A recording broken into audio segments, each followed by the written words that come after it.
Hi, I'm Sarika. Today I'm here to share my learnings on precision coaching. So precision coaching is all about to equip ourselves with the knowledge to diagnose on the level of skill and will our individual team members, and according to that how to switch our leadership hats and flexi our coaching as per the individual to uncover their potential to increase the impact on good sale outcome and business performance. So precision coaching is about to refine our existing coaching knowledge and skills and to build our performance coaching skills. Precision coaching is about how we are preparing ourselves to coach, how we are going to engage our coachee, and how we are going to support them to create clarity that what is the current performance level, to generate options that what can be done better to improve and move to action with the commitment. Coaching is not about telling mode leads the employee to a solution, but coaching is about to support coachee to find solution. Coaching is important that when it should be used. Coaching should be used to create accountability and to acknowledge growth. Coaching should not be used in the SOP adherence or in the tight guidelines or where the only one way to complete the task.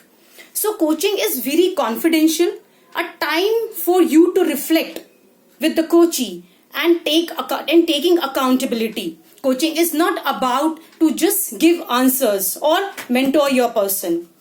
It is very important for a coach that he should encourages his coachee or her coachee, ask questions, insightful questions, and listen actively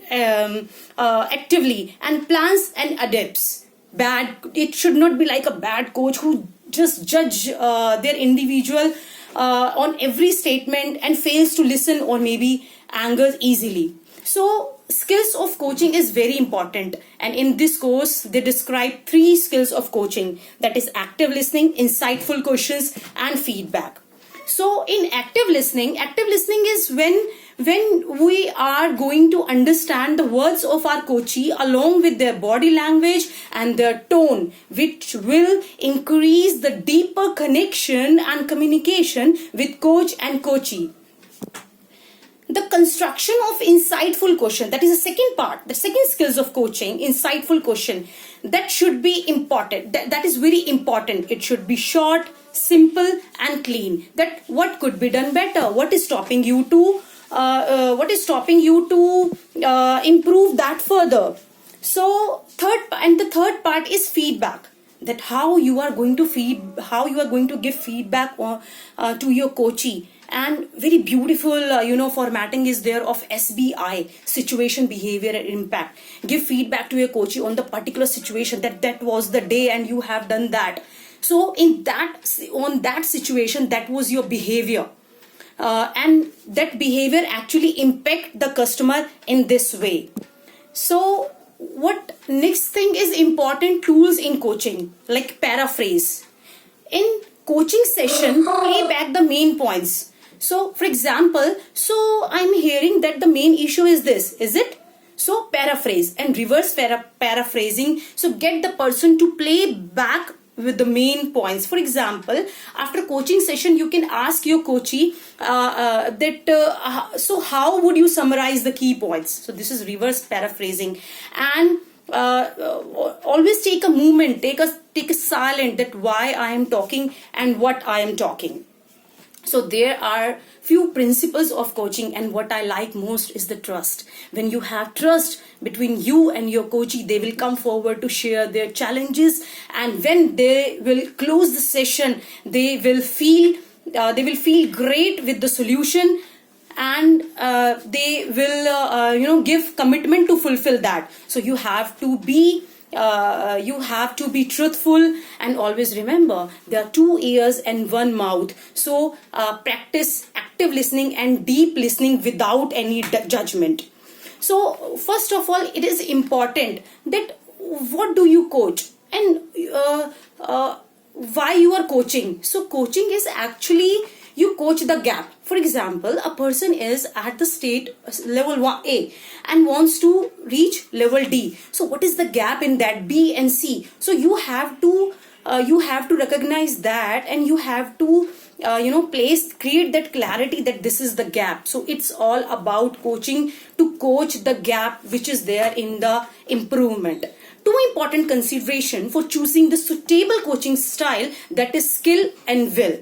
Skill is about that I am having that capability to complete that task. I know how to do that, or I'm having experience to complete that task. But will, it's about courage, conviction, and the belief. So as when you diagnose your team on the skill and will level, there are 5 styles of coaching. Confront, directing, guiding, facilitating, and delegating. So as per the skill and will level, when skill can vary and will is low, this is the confront style. So the individual, your coachee is non-responsive, underperformer. So in that case, we have to focus on the specific behaviors, not the individual character.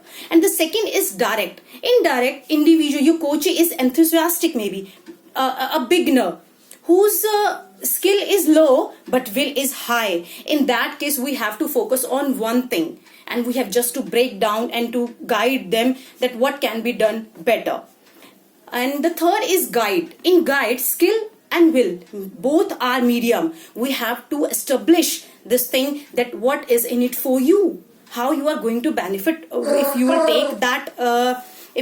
take that action. And the next is facilitate. In facilitate style, the individual is capable but conscious. His skill is high but will is medium. And the next, in that case, you can ask the insightful question and reinforce the strengths and the potential of the individual. And the last style is delegate. When performance and skills both are high, you just have to engage that person. You have to recognize that person on the right achievements. You have to communicate with the trust. You have to give credit, and more important is you have to develop the stretch goals. So these are all the styles of coaching. So it is important that after this coaching style, we have to become more of a coach and less of a boss. So I like this course very much, and in my current role, I'm going to apply this. So thank you so much for this wonderful learning to upgrade myself on the coaching styles. Thank you.